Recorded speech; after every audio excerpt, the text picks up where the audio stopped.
Halo anak-anak, apa kabar kalian semua? Semoga dalam keadaan sehat semuanya ya. Dan kita selalu tetap jaga kesehatan dan tetap jaga jarak. Baiklah, sekarang saya akan mengulang sedikit tentang bilangan bulat. Walaupun kalian sudah pernah mempelajarinya di SD, sekarang kita akan membahas sedikit lagi tentang bilangan bulat itu apa sih. Bersama saya Ibu Rahmi Maulina untuk materi pertama pada kelas 7. Oke. Di SD, kalian sudah pernah membahas atau sudah pernah mempelajari tentang bilangan bulat, antara lain operasi pada bilangan bulat yang terdiri dari penjumlahan, pengurangan, perkalian, atau pembagian. Dan selanjutnya, operasi bilangan bulat tersebut dirangkumkan ke dalam soal cerita. Nah, bilangan bulat itu apa sih? Bilangan bulat itu adalah bilangan pada garis bilangan. Pada garis bilangan itu kan ada bilangan tuh. Nah, bilangan pada garis bilangan itu disebut dengan bilangan bulat. Jadi bilangan bulat itu terbagi lagi pada garis bilangan itu terbagi lagi dari 3 daerah. Ada bilangan bulat positif, ada bilangan bulat 0, dan bilangan bulat negatif. Karena 0 ini kan netral dia, jadi ada 3 daerah bilangan bulat. Sekarang kita lihat. Nah, kalau bilangan bulatnya dimulai dari 1, itu disebut dengan bilangan bulat positif. Kalau bilangan bulatnya dimulai dari -1 ke kiri, itu disebut bilangan bulat negatif. Sedangkan 0 dia bilangan bulat yang bukan positif dan bukan negatif. Nah, bilangan bulat positif ini atau bilangan yang dimulai dari 1 itu juga disebut dengan bilangan asli. Kalau bilangan bulatnya dimulai dari 0 berarti disebut bilangan disebut dengan bilangan caca. Sudah ngerti ya pembagian-pembagian dari bilangan itu? Nah, selanjutnya kita lihat sifat-sifat pada bilangan bulat. Yang pertama itu adalah komutatif atau berkebalikan. Kita lihat contohnya. Nah, ada 2 buah bilangan nih, yaitu -3 sama 5. Apakah hasilnya sama ketika -3 ditambah 5? Apakah hasilnya sama dengan 5 ditambah -3? Ya, jawabannya tepat. Tapi sebelumnya saya mau ingatkan lagi dulu. Karena tandanya ini plus sama minnya bertemu, itu dia harus kita lihat siapa paling kuat. Kalau plus sama min bertemu, itu kita harus adu dia, siapa yang paling kuat. Ternyata plus ketika dikalikan sama min itu lebih kuat min, sehingga jadilah -3 tambah 2 hasilnya 2. Ini jadinya 5 dikurang 3 hasilnya juga 2. Ternyata -3 tambah 5 sama dengan 5 ditambah dengan -3. Bagaimana kalau dengan pengurangan? Kalau tadi penjumlahan ya -3 tambah 5. Sekarang kalau pengurangan bagaimana? Apakah sama? -3 dikurang 5 hasilnya apakah sama dengan 5 dikurang -3? Ternyata ada tanda yang bertemu lagi, min sama min. Beradu lagi dia kan, sehingga itu harus dikalikan. Min kali min itu menghasilkan tanda positif, sehingga -3 dikurang 5 hasilnya -8. Dan 5 ditambah 3 hasilnya 8. Karena tadi min kali min udah berubah menjadi positif. Sehingga sifat komutatif itu adalah berlaku untuk penjumlahan saja, tidak untuk pengurangan. Makanya sifat tersebut adalah ketika si A tambah si B sama dengan si B ditambah si A. Khusus untuk penjumlahan. Oke, yang kedua itu ada sifat asosiatif atau pengelompokan. Bedanya di sini adalah pengelompokan itu ada 3 huruf. A, B, dan C. Katanya nih, kalau si A tambah B duluan, kemudian baru ditambahkan dengan C, dia akan sama dengan A tambah B, kerjakan dulu B ditambah C. Katanya sih gitu. Sekarang kita lihat buktinya ya. Saya misalkan atau saya ambilkan bilangan A-nya 2, B-nya 5, C-nya -1. Substitusikan atau masukkan atau gantikan A ini dengan 2, B ini dengan 5, dan C ini -1, berarti tambah -1. Nah, seperti ini ya. A-nya jadi 2, tambah buka kurung, B-nya jadi 5, tambah C-nya ini karena dia negatif, kita harus jaga-jaga. Nah, negatif kan, berarti dia harus pakai masker. Nah, pakai tanda kurung biar rapi lah, biar nggak beradu semua di situ. Nah, makanya kita kalau ada tanda min, kita harus masukkan bilangan tersebut ke dalam kurung. Nah, kita lihat dulu ada nggak tanda yang beradu. Ternyata ada tanda yang beradu, plus sama min. Jadi plus sama min ini harus dikalikan dulu. Satu lagi ada di sebelah kanan juga ada lagi. Jadi dia harus dikalikan lagi dulu. Nah, katanya kerjakan dulu di dalam kurung. 2 tambah 5 itu sama dengan 7. Karena tadi plus dikali min hasilnya min, jadilah dia -1. 2-nya tetap ditambah plus kali min, hasilnya -1. Berarti 5 kurang 1 sama dengan 4. Sehingga hasilnya sama, yaitu 6. Ingat ya, tadi untuk yang positif. Bagaimana kalau dia negatif?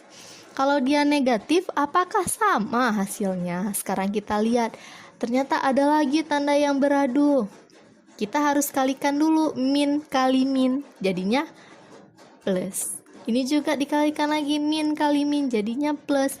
2 dikurang 5 min 3, min kali min jadinya plus. 1 kita turunkan, sama dengan 2 dikurang hasil dari 6 ditambah 1. 5 ditambah 1 yang hasilnya adalah 6. Bisa dimengerti ya, nih yang di dalam kurung kerjakan dulu, berarti 2-nya kan tetap. Kalau ini yang dikerjakan kan 2 kurang 5 duluan, sehingga hasilnya ternyata tidak sama. min 3 tambah 1 hasilnya -2. 2 dikurang 6 hasilnya itu adalah -4. Sehingga sifat asosiatif ini juga berlaku untuk penjumlahan. Nah, kita lihat kesalahan-kesalahan yang sering terjadi di sekolah atau dikerjakan di latihan kalian adalah, coba kalian jawab. Atau siapa yang terbukti menyelesaikan ini, bahwa -5 dikurang 7 sama dengan 12.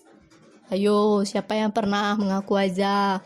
-5 dikurang 7 sama dengan 12, betul tidak? Oke, ini salah ya. Ketika saya tanyakan, kenapa nak kamu jawab 12? Dia menjawab, kan min ketemu min kan hasilnya plus, Bu. Jadi -5 kalau ketemu -7 hasilnya 12. Oh. Ternyata itu salah ya anak-anak. Kita harus tahu ketemunya itu dalam bentuk apa sih? Apa dia dalam bentuk penjumlahan atau dalam bentuk perkalian? Itu yang harus kalian ingat. Nah, kita lihat lagi. Berapakah min 123 ditambah 76? Masih ada juga siswa yang bilang 123 min 123 tambah 76 hasilnya min 199. Benar tidak? Ketika saya tanya, kenapa nak kamu jawabnya min 199? Lagi-lagi, kan min ketemu plus kan min, Bu. Nah, kesalahan dalam menjumlahkan matematika. Oke, sekarang kita mau bertanya. Ini salah ya. sekarang kita mau tanya, bertemu dalam bentuk apa sih? Bertemu plus, bertemu min, plus bertemu plus, atau min ketemu plus min, dan min ketemu min plus. Itu hanya berlaku untuk perkalian. Ingat, perkalian. Contohnya gimana? Contohnya, nah, min 5 dikali min 7. Baru kita bilang ini min 5 ketemu dengan si min 7. Negatif dikali negatif hasilnya positif. 5 dikali 7 35. Makanya hasilnya positif 35. Nah, kalau yang 1, 2, 3 tambah 76 gimana? Nah, kalau tandanya berbeda, arti berbeda itu adalah kalau bilangan pertama ini negatif dan bilangan kedua ini positif, atau kebalikannya, yang pertama positif, yang kedua negatif, artinya dua bilangan berbeda ya tandanya. Itu tinggal kalian kurangkan saja. Yang besar dikurang yang kecil. Di sini yang besarnya kan 1, 2, 3. Kita nggak lihat tanda dulu ya. Saya ingatkan sekali lagi. Kalau tandanya berbeda, 1 min, 1 plus, kalau untuk menjumlahkan atau untuk mengurangkan, kita kurangkan saja bilangan yang besar dikurang bilangan yang kecil. 1, 2, 3 dikurang 76, itu hasilnya 47. Tandanya ikut siapa? Tandanya ikut bapaknya. Bapaknya siapa? Bapaknya itu adalah bilangan yang paling besar. Karena di sini bapaknya atau bilangan yang paling besar itu 1, 2, 3 dan dia bertanda negatif, berarti hasilnya juga harus negatif. Tapi kalau misalkan yang besarnya itu positif, maka anaknya juga harus positif. Oke, jangan ada yang salah lagi ya. Lanjut, yang ketiga ada distributif. Nah, distributif ini artinya menyebarkan, menyebar kebaikan. Lihat contohnya, kalau A dikali B ditambah C, itu artinya si A milik si B. Nah, A ini kan di luar kurung nih, dia sendiri. Berarti dia boleh, karena dia kali, boleh kita kalikan ke dalam. Berarti A dikali B ditambah A juga harus dikalikan sama C. Jadi A kali C. Karena B tambah C, berarti tandanya ini dipisahkan oleh tanda tambah. Begitu juga kalau kurang.